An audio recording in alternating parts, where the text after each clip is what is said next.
Mr. Crane, are you ready? Huh? Can we get started? Okay. You say so, it's okay. Before we get into tonight's activities, I have some announcements I would like to make. And I may be a big pain in the ass about some of these announcements, but I have to keep on you about them. I would certainly like to have everybody turn in their bubble gum card application sheets. How many have turned them in already? Hey, that's not too bad. Llewellyn, would you put your hand down? Please fill those out any way you want to fill them out. Turn them in tomorrow, because the pass list is in the equipment room window. Chef, it's there, isn't it? You got in there. The people that you want to get in tomorrow to see the game starting at 2 o'clock, make sure you sign up there and with a number of people that are going to be coming in free. Tomorrow, I can't, where's Spani? Spani. Tomorrow morning, we have an early starting time. Group pictures in the right field area. We need all of the Hall of Famers and all of the players on time. You have to be out there at 8:45. So we gotta be all out there so we can get the pictures taken. And the reason is that we're going to play 3 games in the morning, and the earlier you get out there, the more time you're going to get in playing those games. As I said, there are 3 games in the morning. To get as many times at bat as you want to get, hustle on and off the field, hustle on and off the best you can. And speaking of that, how about a good hand for the trainers, Bill Bueller, Charlie Scott.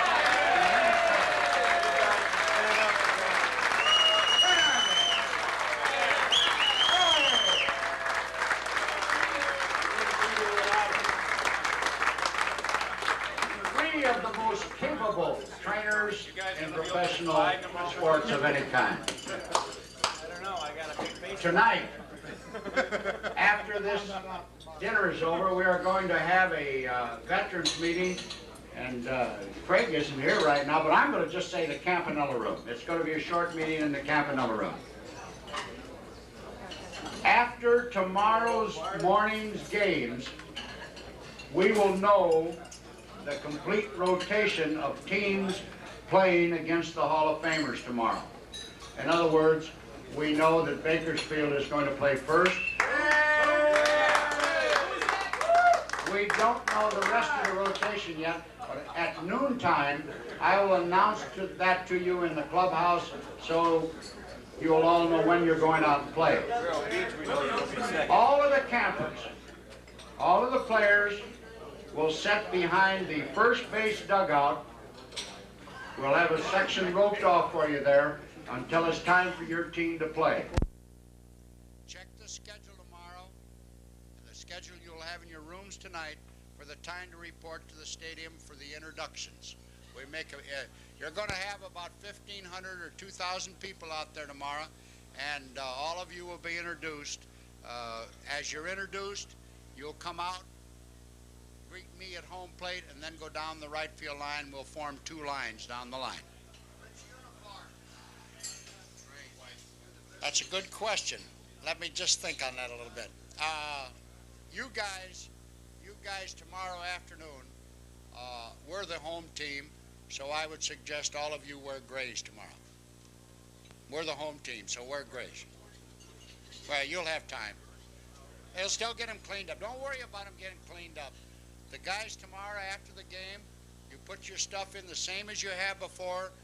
These guys will clean them all up. They'll be in your lockers after the banquet's over. You go in, pick them up, and everything's fine. All right. Now for today's games.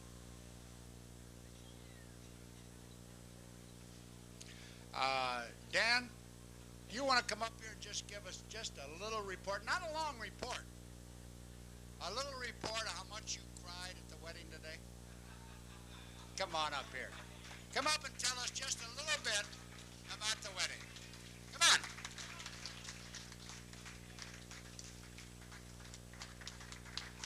If you don't tell us, we're not going to know how the wedding went.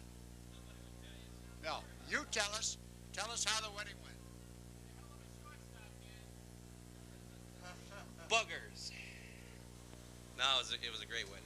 We all had a lot of fun. Got a little wet in the face a little bit, but it turned out fine. And yeah, I did get a good shortstop. Of course, he's hurt.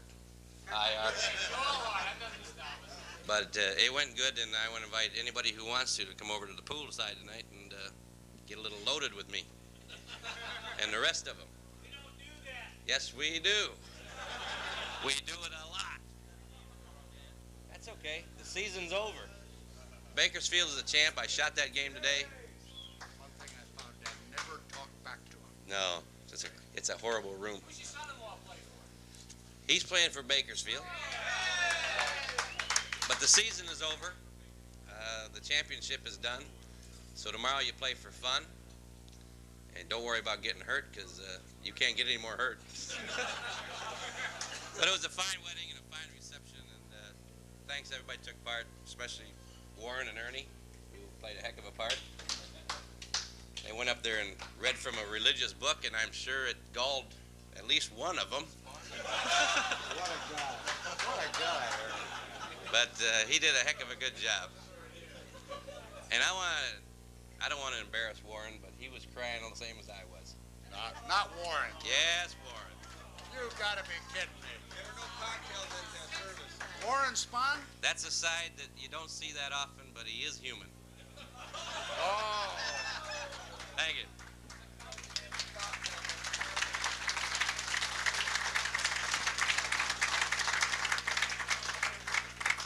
Well, Dan, everybody in the room, wish them the most of happiness. I hope they all have the happiness that I've had. Francis?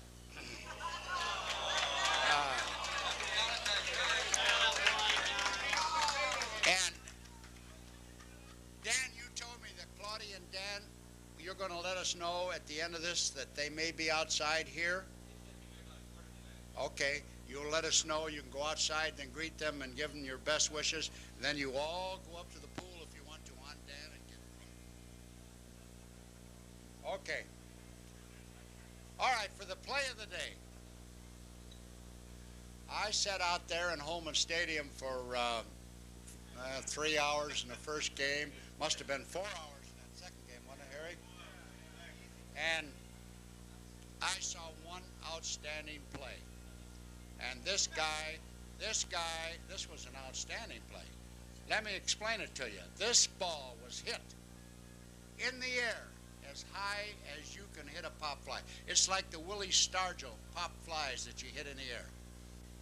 The catcher snapped off his mask, threw it away, ran to the opposing dugout where he wasn't going to get any help, caught the ball, and stumbled into the third base dugout. Neil Adams.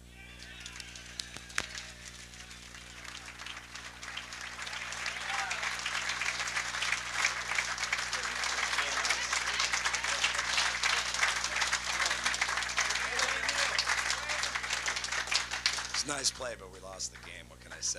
Thank you.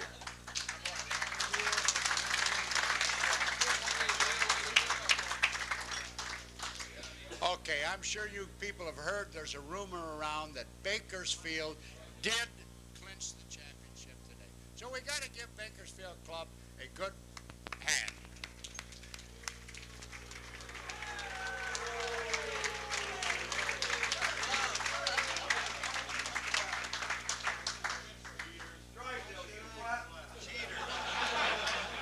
I think he just gave you the salute.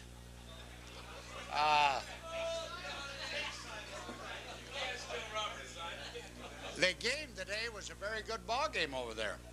And Willie Stargell's team was in into it all the way. So I'd like to call up Willie to present the Potato Head Award for the Salem Club.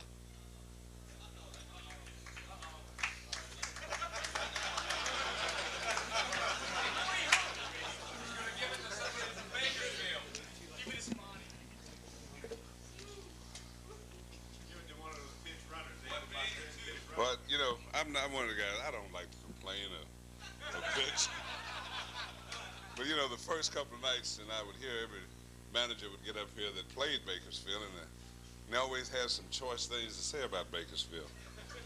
And I said, they can't be doing that.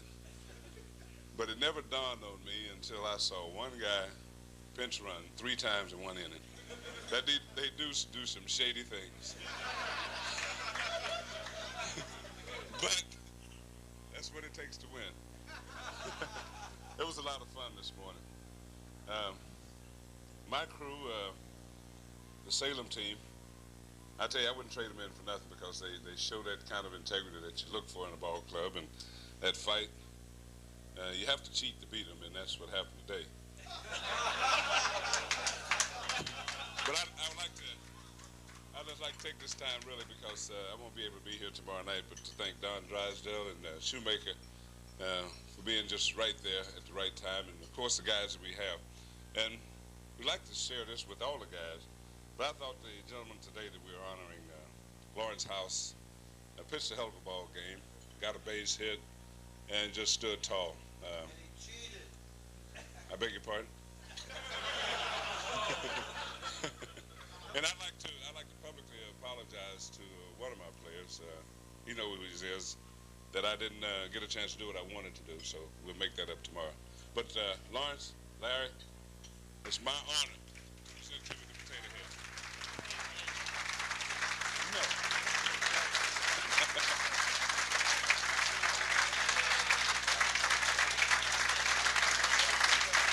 Thank you very much. Yes, sir. Go ahead and take it. Thank you, Willie. It's really neat. It's been a great experience playing with and getting to know a real good group of guys, a lot of enthusiasm, and I think they'll all agree that a lot of that has come from Don and John and Willie. It's just been a tremendous thrill. I think this week is a whole lot's gone on that I haven't figured out. Certainly can't explain. I think Ernie Banks probably can, but it's really been a great week. Congratulations to a real good Bakersfield team. Thank you.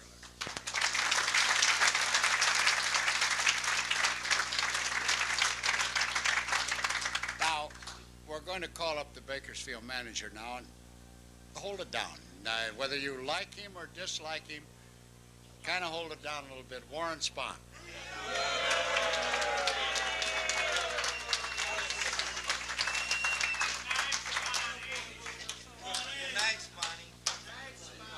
Didn't seem to help too much, Warren. I tried to do the best I could for you, but I thank you, Guy. I refuse to allow anyone to refute the integrity of my ball club.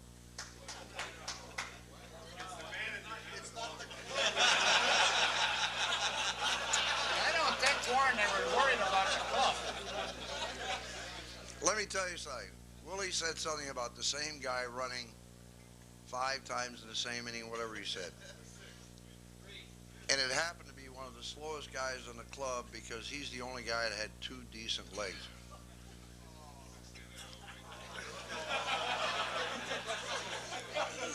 Hey, seriously. In all the time that I played in the major leagues, and I played with some pretty great ball players, and I'm sure that a lot of them had a lot more ability than these people had, but I've never known the guts and the desire. And hey, I didn't win any ball games. I just cheated for them, and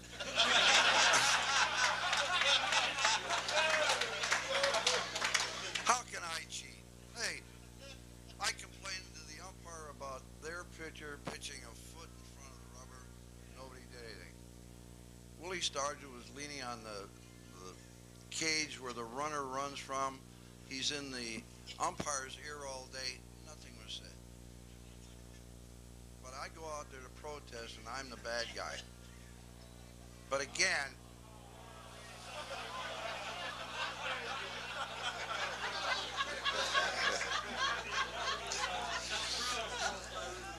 but I just want to say that a finer bunch of guys I've never been with.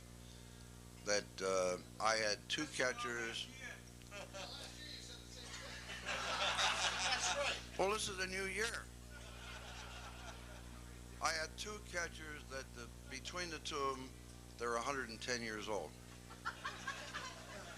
And one of the finest gentlemen I've ever met before, Gene over here, he caught 8 1/3 innings for me today, and believe me, I was worried about so much about the other positions out there that I finally decided to let my other young man, Benton, catch the last 2/3.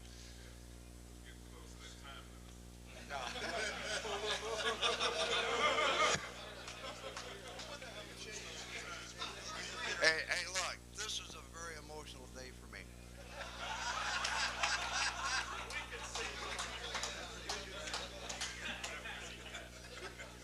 We beat a very fine ball club. Our club just happened to go 4-0. And then a year ago, Dan, the photographer over there, he and I kind of had a few beers together. And last year, this very same day, we were having a beer, and his daughter was there with us, and all of a sudden, Danny came along and said that he'd like to take her out for a walk on the beach. And this is the very beginning, so that today I was there when she was married, and Dan danced with his daughter, and they played a very emotional piece of music, and I cried with Dan because I felt that that was my daughter and my son that were getting married today. And that's how I feel about my ball club. So that, say what you want about me, but leave my players alone.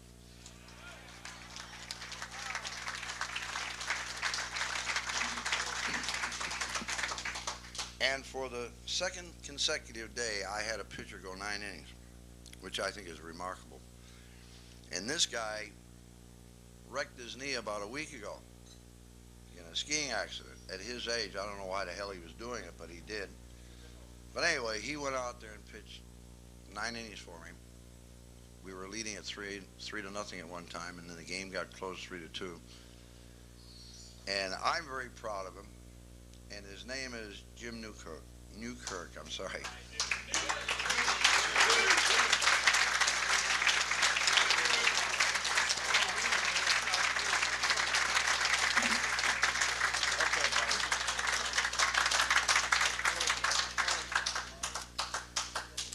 Nice going, Jake. I'm finished. Okay. Well, all I had to do today was just throw the ball over the plate and hope the guys would hit it someplace to my team, because this team, as Warren said, had a lot of guts. I mean, the Salem team got 11 hits today, only 4 runs. That says a lot for the defensive quality of this team, and I thank them a lot. But I really want to give this little potato head to Lenny and Charlie. They're the 2 guys that kept me going every day, gave me the confidence to go out there in spite of the fact I had a bad leg. So, Lenny, this is for you. Thanks.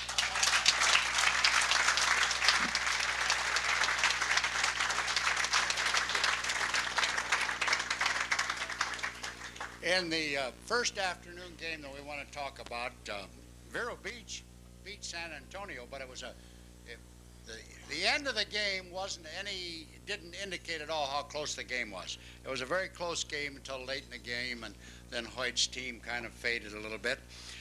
So I'd like to call up Hoyt Wilhelm to describe that for me and to present the Potato Head Award.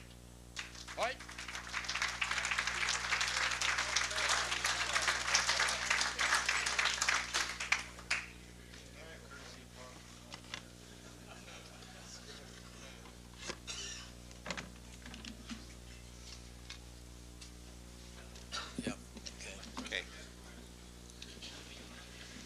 You want me to describe that game a little bit, huh? Well, that's a little bit tough. I'm beginning to know how Frank Robinson felt last year managing Baltimore. And how Robbie felt last year here. But anyway, we've got a good team. We just haven't quite gelled yet.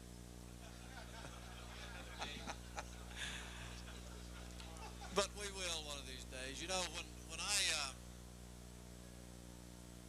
I found out I was managing here and Duke was my coach, I thought about a manager that Duke used to play with. One of his favorite expressions was, you guys hold them long enough and I'll think of something. Well, so far here we failed, maybe it was me or whatever, we failed to think of a lot. But like I said, we're still hanging in there. Today's Potato Head Award goes to a guy that's played 2 or 3 different positions for us. Had a couple hits today. Richard Harlow.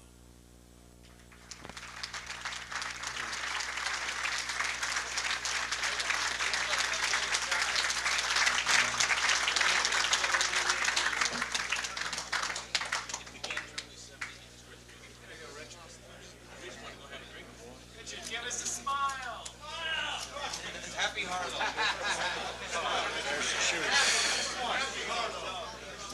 I only got 1 hit today, and I don't really feel that I deserve this, but I'm not going to turn this fella down. The only other thing I can say to Hoyt and Duke and Dennis is that I owe you one. Here, Rich. Take this with you. Here's the box. Thank you. Okay, for the Vero Beach Club, the winning team, Billy Williams.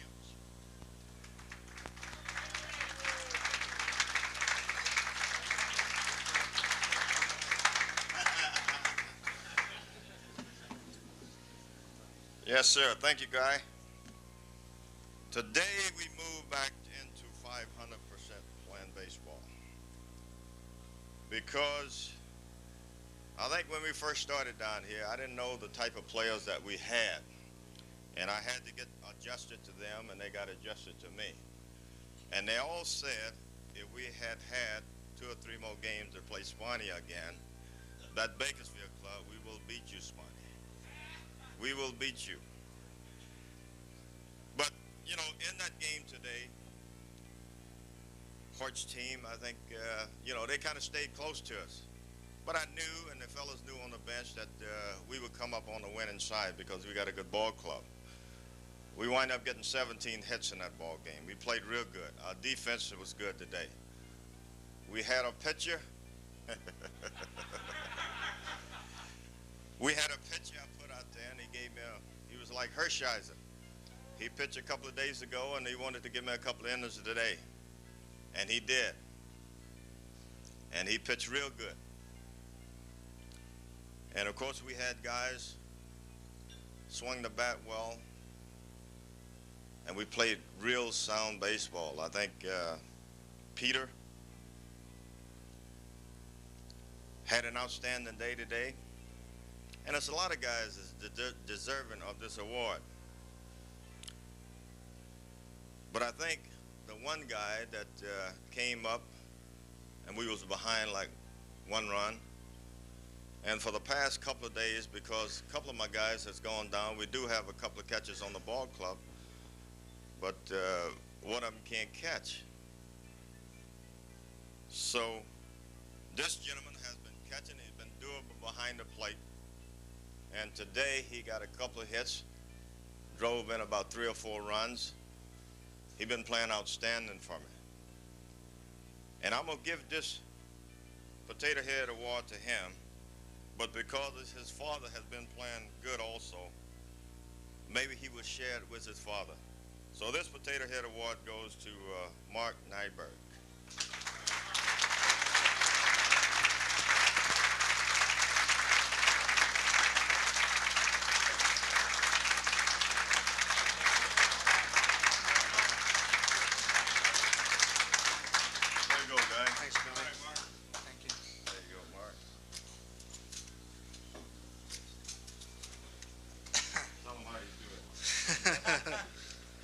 Well, this is my 4th time down here, and I want to thank my coaches, and it's kind of really special for me because I got a chance to bring my dad down here, and that's a special little fantasy for me.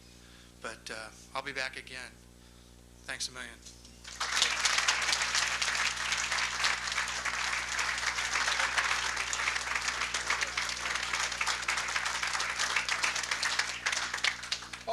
the other afternoon game, I understand I didn't get to see that game because that was such a scintillating game over there in the stadium. I stayed over there.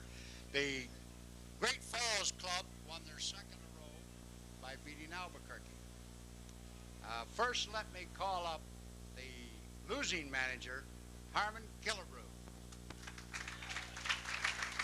Albuquerque.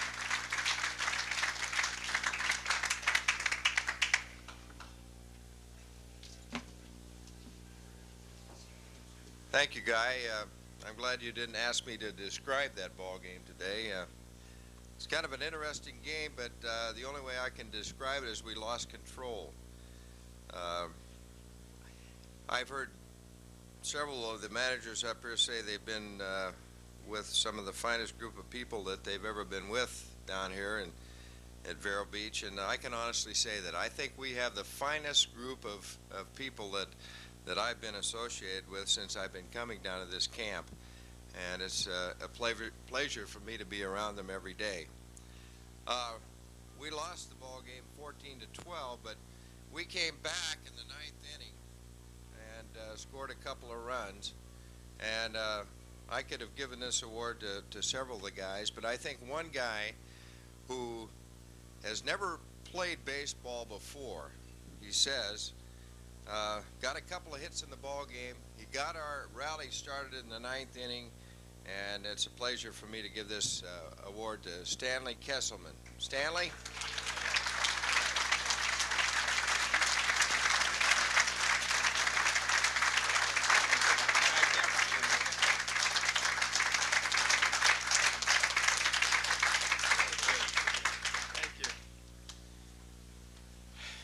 I'm absolutely dumbfounded.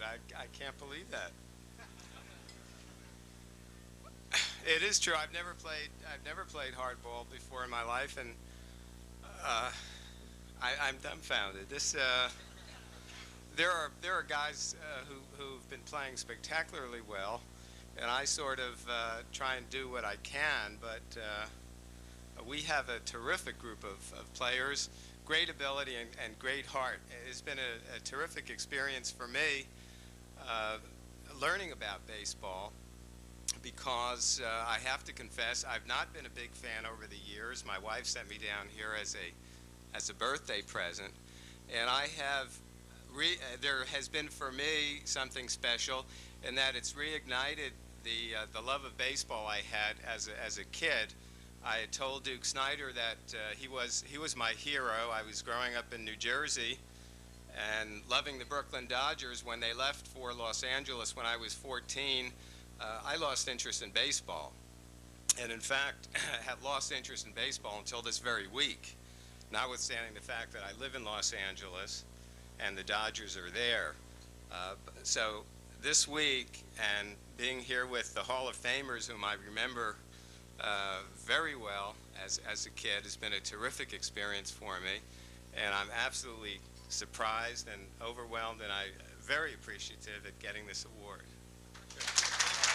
Take this with you.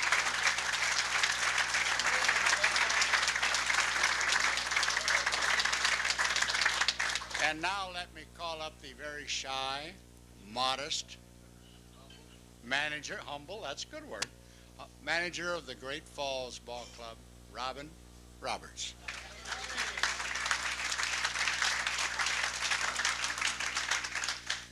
Thank you, guys. It's certainly nice to meet you. Johnny Orr and all that bullshit. Oh.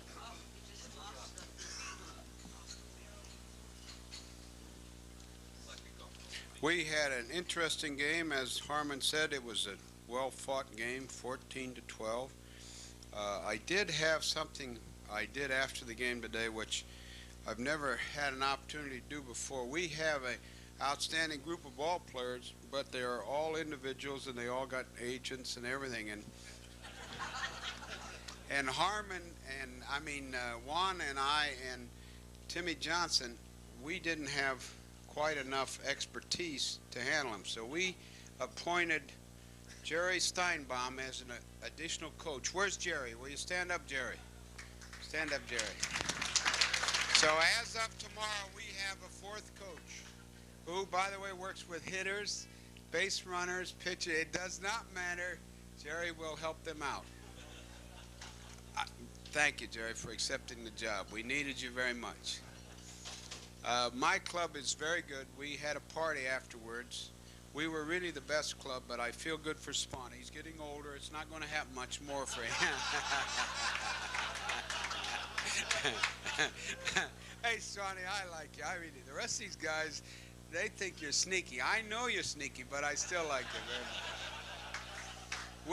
We have two guys on our team. It was marvelous. One was born 5 hours before the other. I don't have any idea which one, but they are marvelous. They are the only guys. I shouldn't say there's about 3 guys with good legs left on our club, and they were on. I'm guarantee you, they were on 4 times each. They made great plays in the outfield. Irv has the shortest stride I've ever seen for an outfielder, but he does catch the ball. And we thought tonight we would invite the oldest one up to receive the Potato Head Award because oh, you got him too? Oh, you told me. Oh, hey, Ed and Irv, come on up. You got our Potato Head Award.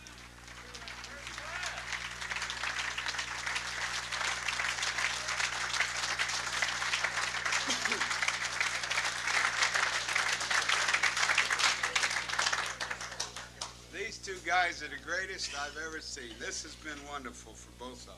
We've enjoyed having them. And I forget. Now, wait a minute. The one with the beard is Ed.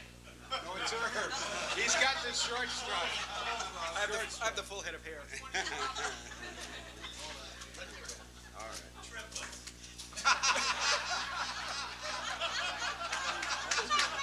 Trickless, did they say?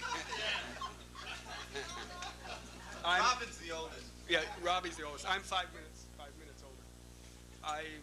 This is unbelievable. I wanted to say something a little serious in the sense that I'm a rookie here, and I was looking forward to meeting my heroes like all of you were, and it's been a joy. What I wasn't expecting, and which has come out so great, is just a tremendous group of guys that are in Great Falls. We're sitting there at the table with Tim, and it's really a warm feeling. I loved, even in pain, coming out to play because it was just a nice group of people. Robbie's just been a joy to play for because he really keeps us loose. And Juan is such a gentle man. It's a joy to be around him. It's a real pleasure. And I want to say something else. The one thing that I wasn't expecting was the Dodger instructors, how really neat it is to learn from them. I want to mention Tim Johnson and Kevin Kennedy to sit at the bar with them and learn about the Dodgers, and they're just the greatest. And I just want to thank both of you.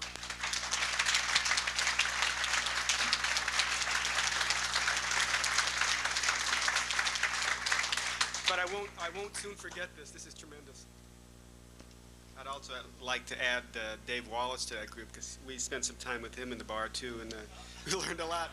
But I just want to tell you one really quick story. I called my wife the second day we were here, and she asked me how we were doing, and I told her that we had decided to change the back of our uniform from Lux to Horseshit. But it's true, it's true. But I'm going to call her tonight and tell her that things are looking up.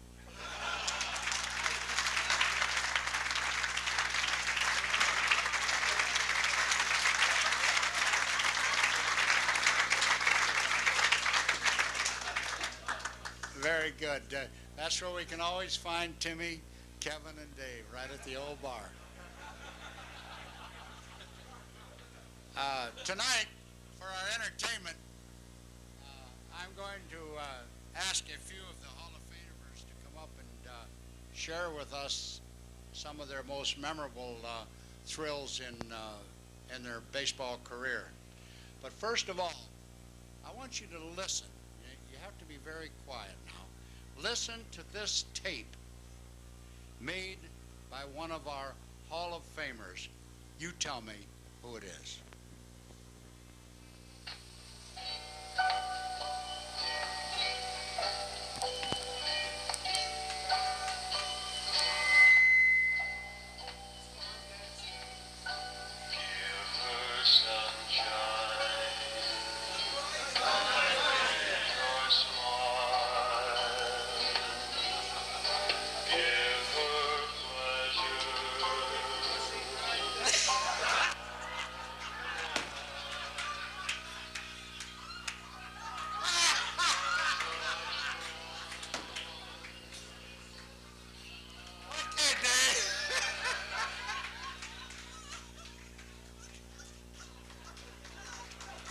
Richard Frank, thank you. That was from him.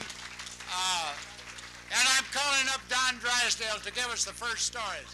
Here you are, Don. We go back a long way. That's a tough act to follow, I'll tell you. Oh, boy. They sold one copy of that record. No, Reprise did that. We sold the whole bunch. I never got any residuals, but we sold the whole bunch. Well, Guy, it's been another camp, and it's been a lot of fun, and it's always a lot of fun every time they come down here, and I think a lot of people, after as many years that we've come down here, we get to take a few things for granted. And there's a lot of things that go in behind making a camp successful. And I think, first of all, we have to think and have to thank Guy Willman and Fran. These little potato heads and all the awards that come about, they don't just happen. Someone doesn't just send them out here. They work, and they get these little things. And to the two of you, we thank you very much.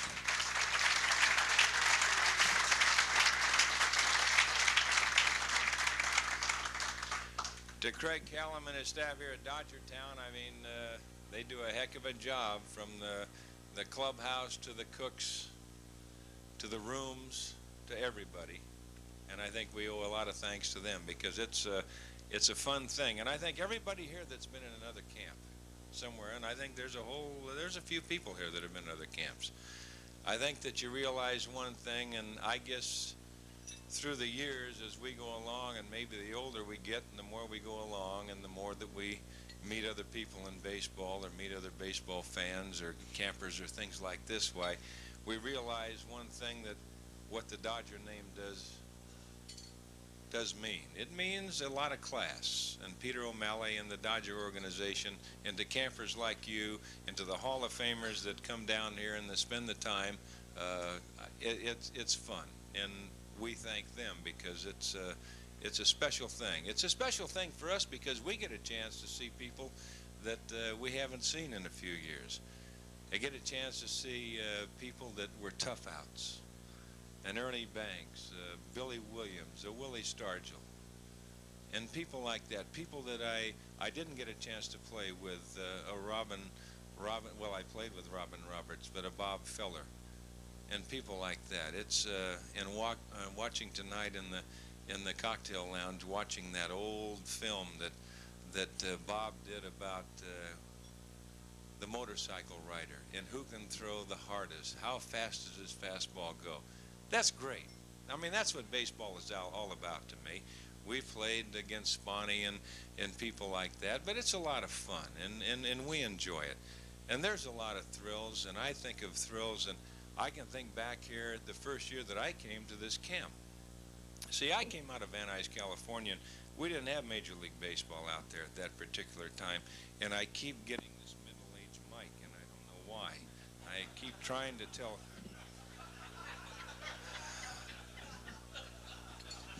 So I'll try and hold it up for a little bit so that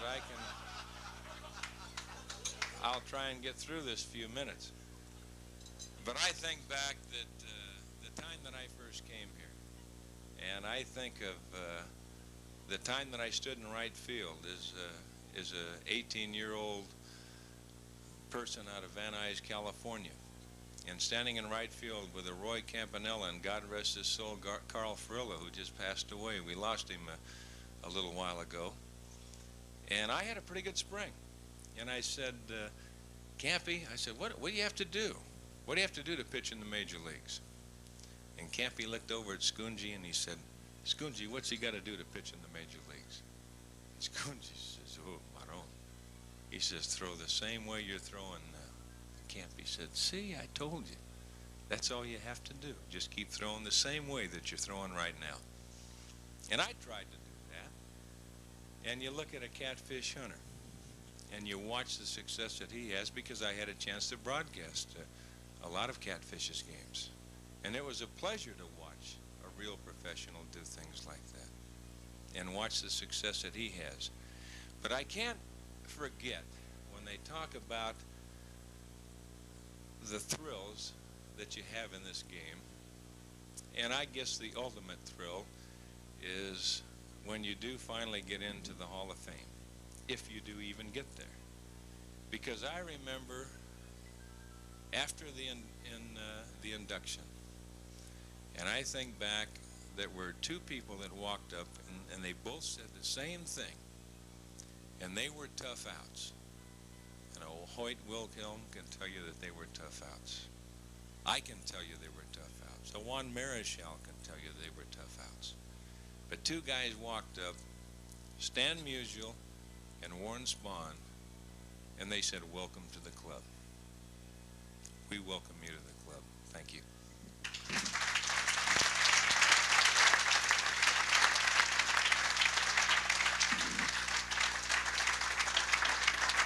Thank you, Don.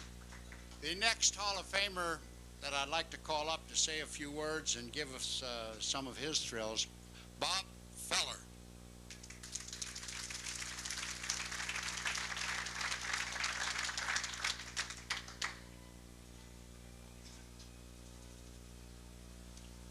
Thank you, Guy, and good evening, ladies and gentlemen, and good evening, I guess, contemporaries or members of the club, as Don says. It's the Dodgers have such a class organization.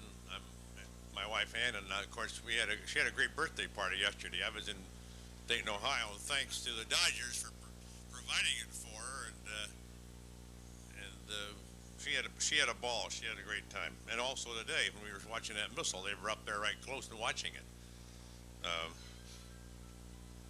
The game of baseball is so much like the lives of everybody. You know, we play it every day. It's not an event; it's a game. And it's like everybody's life. It's so much in the culture of the American sports fan. And you have a lousy day on the ball field. You have a great day, and then the night comes and you kind of wipe off the blackboard and get everything off of it. And tomorrow's another day. You can get your brains beaten out and come back the next day and do fairly well, or do very well.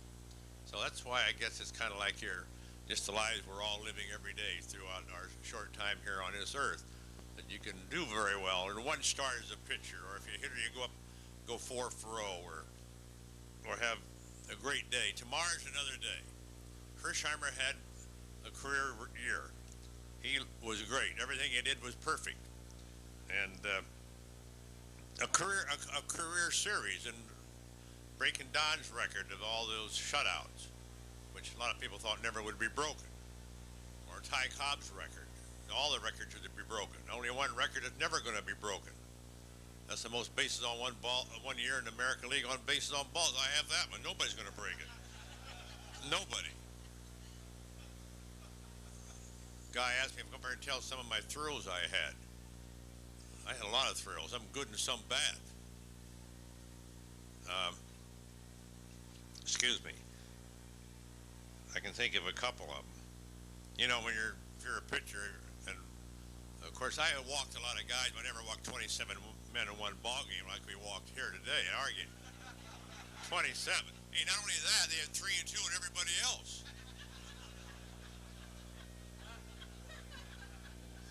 I was telling some of the fellows over in the clubhouse back there in the corner with Harmon Killebrew, who's my manager and a great guy. I never had much of a chance to pitch to Harmon. He's so damn young. Or anybody else for that matter that's around here. We had a ball game one time on Iowa, where I'm from, out there right west of Des Moines. It was a cold, windy day in late March or early April. We called it the end of the 5th inning. It got so bad. It began to snow, as a matter of fact. And we played fall baseball. No, I mean, I'm sorry, this was in the spring. But we did play fall baseball in Iowa, too, until the snow blew. I walked 14 men in a 5-inning game and pitched a shutout. Now, that's a pretty tough thing to do. I can recall some of the successes, and I remember one time in Philadelphia, it was no success. I had the bases full and I had a 3-run lead, and Frankie Hayes was the hitter. My catcher was rollicking Raleigh Hemsley, who has made a reputation for himself throughout baseball during those years. Raleigh didn't go by the rules that you fellas are going by. He kind of had a trouble finding a hotel at night, or he could always find a bar now and then. But he was a good athlete and a tough athlete. Had to be, because he was, the things he abused himself terribly. Whew. He walked out to the mound one time. We had to count 3-2 in Frankie Hayes. We had a 3-run lead, bases full. I just thrown 2 pitches by Hayes. I don't know what they were. So he gave me the sign, and I shook it off. We walked half and half. I go back to the mound. Naturally, I have the ball in my hand. I can throw anything I want to. I got my own way. I made the pitch. The last time I saw that ball there in Shibe Park at Connie Mack Stadium, it was going over the roof in left field. I mean, that was the longest home run that Frankie Hayes ever hit in his life. And I didn't shake off Hemsley again for a while. No way. Another time in Philadelphia, in old Connie Mack Stadium, which of course it was Shibe Park then, I had the best stuff in my life. The ball felt like a pea. I figured I was going to go out there and have a real good night. And a lot of you guys that are pitchers think you could just feel you're going to have a good day. It happened to be a night game. I go out and make a perfect pitch to Eddie Joost, and he hit the triple up the alley in right center. The next pitch was Elmer Vallow, and I had a real good curveball, and he banged one off the right field wall. I think it was Sam Chapman who was the next hitter, and he doubles. I make one more pitch, a perfect pitch. It felt so great, and he hit it out of the ballpark. I made 4 pitches. I'm behind 4 runs. And I went and took a shower. I never got anybody out. Not a soul. Of course, when you get old now, and I'm probably as old as anybody here, you know, every time you tell a story, it leads you into another. But in Warren, I am not going to tell about the gopher ball.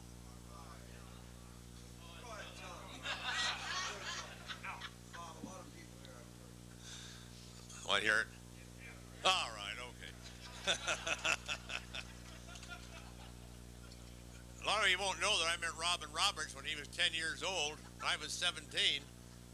He ran out to the mound when Grover Cleveland Alexander and I were there in Springfield, Illinois, in Sangamon County.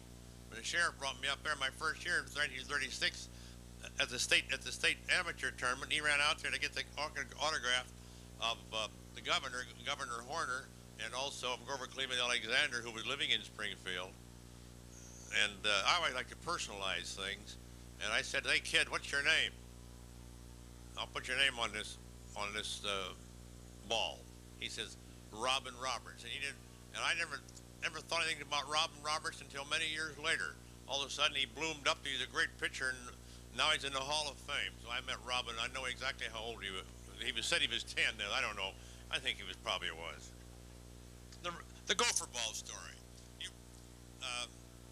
I was in a banquet last night in Dayton, Ohio. They were selecting the greatest professional amateur athlete in the state of Ohio.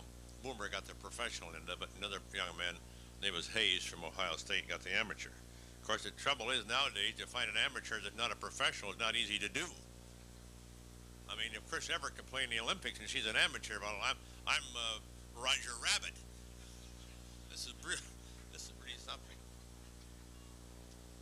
So Babe Ruth and Lou Gehrig were coming to Des Moines in 1928, October 28th, and it was advertised in the Des Moines Register and Tribune.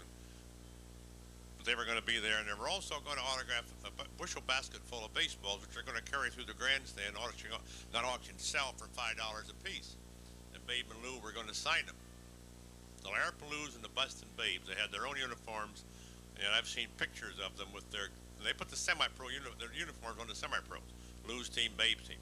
Before the ball game, they hit about 10 minutes each with some pitcher laying it right in there, a long ball hitting exhibition. Nobody could hit a ball any farther than Babe Ruth, except it might be Willie there. But he hit them pretty good. He can hit them high. He got a lot of backspin on the ball. And I pitched to Gehrig later.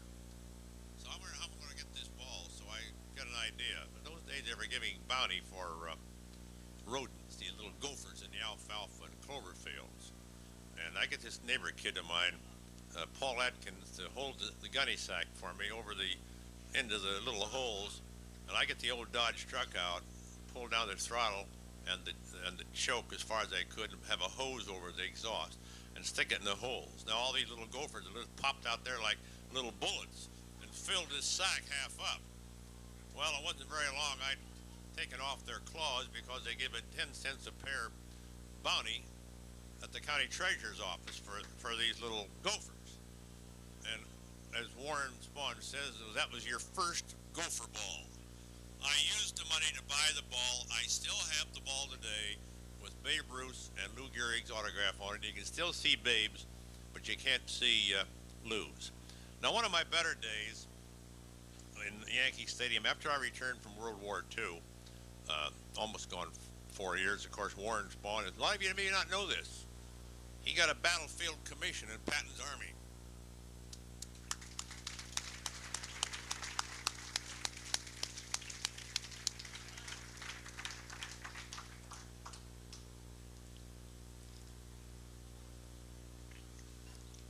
We're in Yankee Stadium, and Joe Reichler, who just passed away, bless his soul, a great person. We all knew him. Most of you knew him, knew who he was, wrote the encyclopedias, great writer for AP. The morning we come into Yankee Stadium the day we come into Yankee Stadium on the 30th of April, 1946, the headlines on AP Wire. Feller's all washed up, lost his fastball in the Navy, left his ability on the decks of the Alabama. And which wasn't true at all, because I'd won 1, lost 2, and I had an ERA about 125. You know, when people ask me, like Roger Clemens asked me a couple years ago, what advice do you have for me? I said, well, never start a game when you're going to get shut out.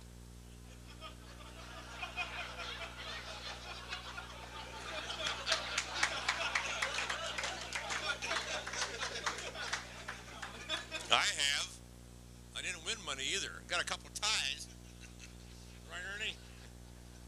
I'm going to put my landing gear down here pretty quick and get through this ball game. So we go into Yankee Stadium, and I'm feeling pretty good. And first inning, Sternweiss hits a high hopper over my head. Boudreaux fields it right behind me, behind our shortstop, between me and second base. Bare hand, grabs it with his bare hand, fires to first, rolls over. Sternweiss is out by half a step. And we roll along, and things go along pretty good. Bob Lemon's playing center field, incidentally, in that particular ball game. And we go in the 9th inning, 0-0. And I was pitching against Bill Bevins. Bill Bevins.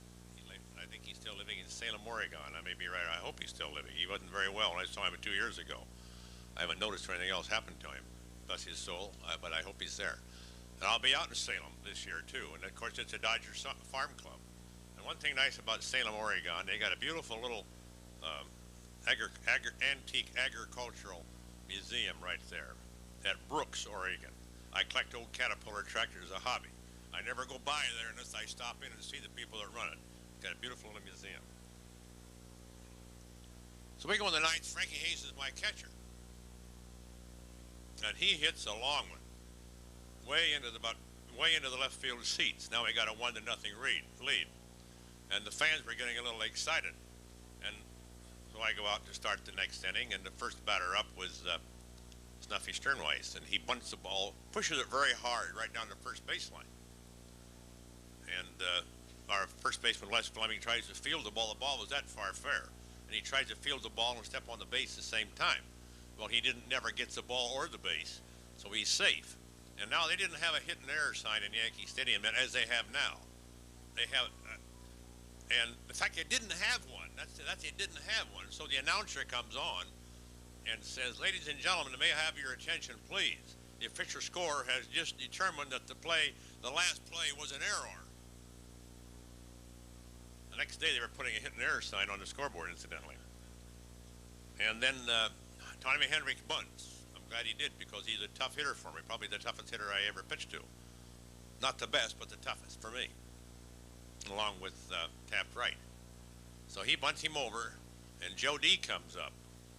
And Joe goes 3-2, fouls off a couple, and hits a nice, easy high hopper to Boudreaux, who throws him out a couple steps at first base. And now the stands are full. All the Brooklyn people are screaming and yelling for us, the Indians, for me. And now all the Yankee people were doing the same thing, standing up, wanting me to get the no-hitter. I wasn't too worried about it now, because Charlie Keller, I had pretty good luck with Charlie Keller. I had, the mods used to wear me out. And of course, as soon as I began getting him out, he retired. He said, if I can't hit you, I can't hit anybody. And which is true. He's the toughest right-hand hitter for me. So I threw a fastball by Charlie. I knew he'd be looking for the curveball. I threw one out of the strike zone high, and he chased it. I threw him that big old overhand curveball, and he hits in the dirt to second base to Ray Mack. So I get the no-hitter. But the nice thing about it was Mel Allen was doing the announcing. And it used to be, if a pitcher pitched a no-hitter, I don't know if they do it anymore, the writers that are in the press box will all come down to the clubhouse and you sign their scorebooks for them. Well, Joe Riker was the first one down for me to sign the scorebook, and I became a great friend of Joe Riker, who was a very fine person. God bless his soul. But again, I want to say for all you people from the Dodgers, all the help, and all you ones that spent some money and to come down here, I hope you've had a great time, and it's certainly been a pleasure for Ann and I to be with you. We hope you see you somewhere else around this great country of ours. Don't forget, baseball is like your everyday life. You can have a great day or a bad day. Tomorrow's another day, and that's why baseball is the greatest game in this country. Thank you.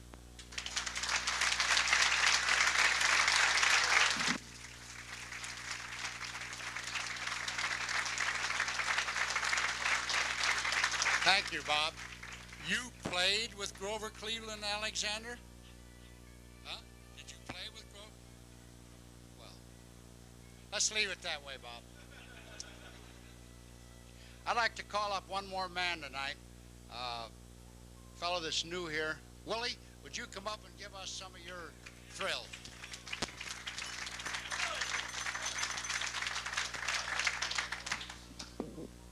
Thank you, Guy.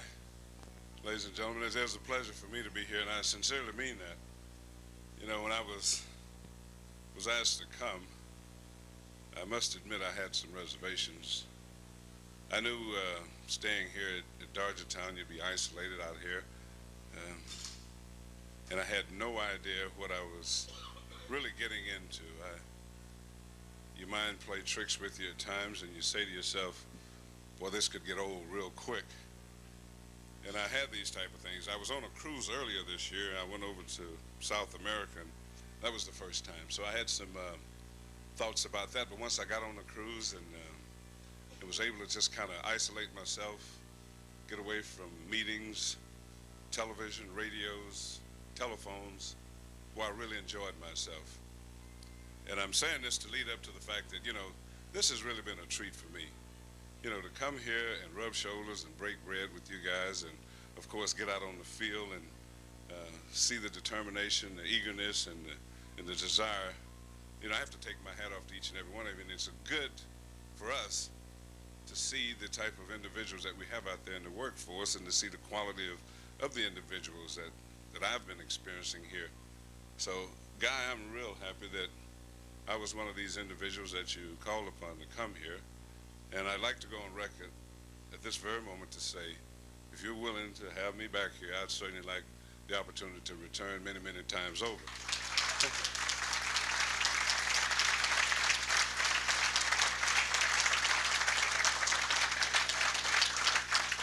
You know, and this kind of typifies what baseball has been to me throughout my career. You know, you get enough swings, you hit some, you don't hit some, and Harmon the other night was talking about strikeouts. Well, Harmon, I am the National League champ. I got close. Well, I got about 1,900. Yeah, I called him the day that he surpassed me. I called Reggie and had some fun with him. I called the Angels clubhouse, and Bruce Keese was on the phone. I said, "Go get Jackson from him." He said, "He's out there hitting." I said, "Go get Jackson." And about 5 minutes later, Reggie come to the phone. He's huffing and puffing. He's running. He thought something dramatically was wrong. And I said, "Reggie, you know, I'm really pissed." I said, "It has taken me a long time to establish the all-time strikeout record, and you surpassed me." He said, "Is that why you called me?" But, you know, when I tell people about my strikeouts, I felt that I was doing my job. They just wasn't throwing where I was swinging.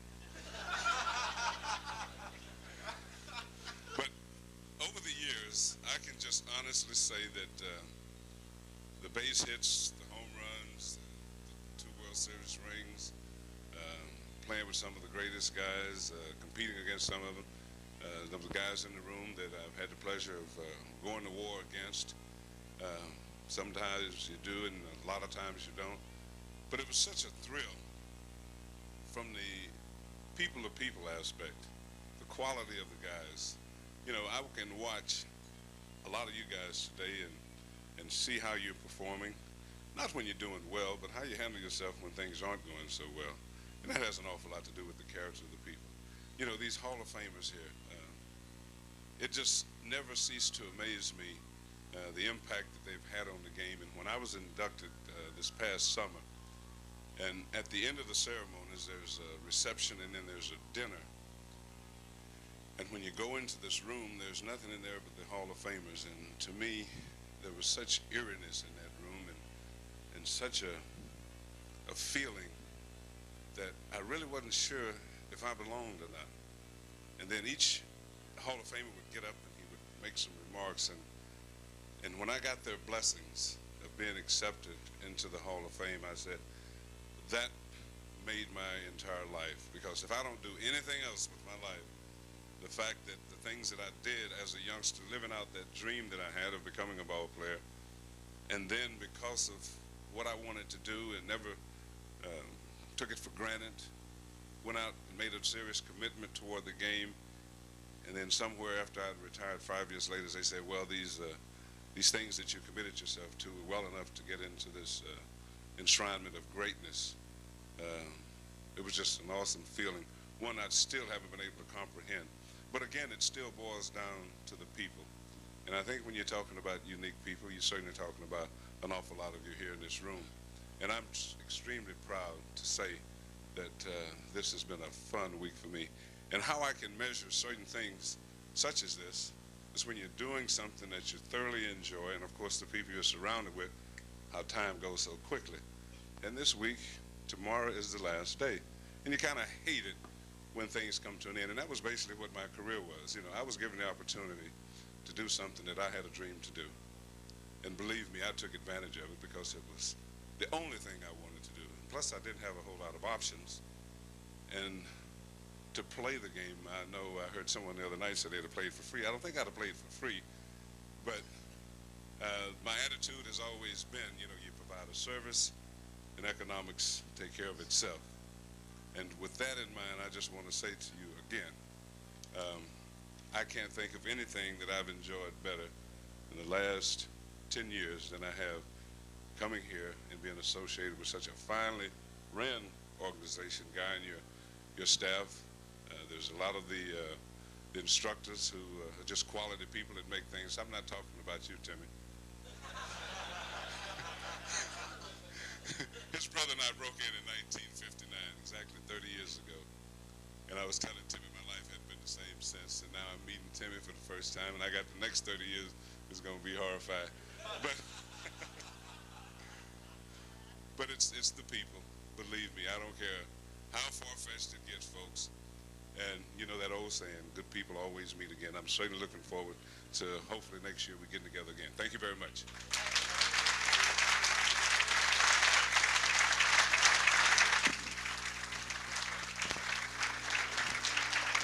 With those great words, we're going to call it an evening, Willie. They really were appreciated. Thank you very much. You'll be back. Right now, we have the bride and groom. So would they please come in? Yeah!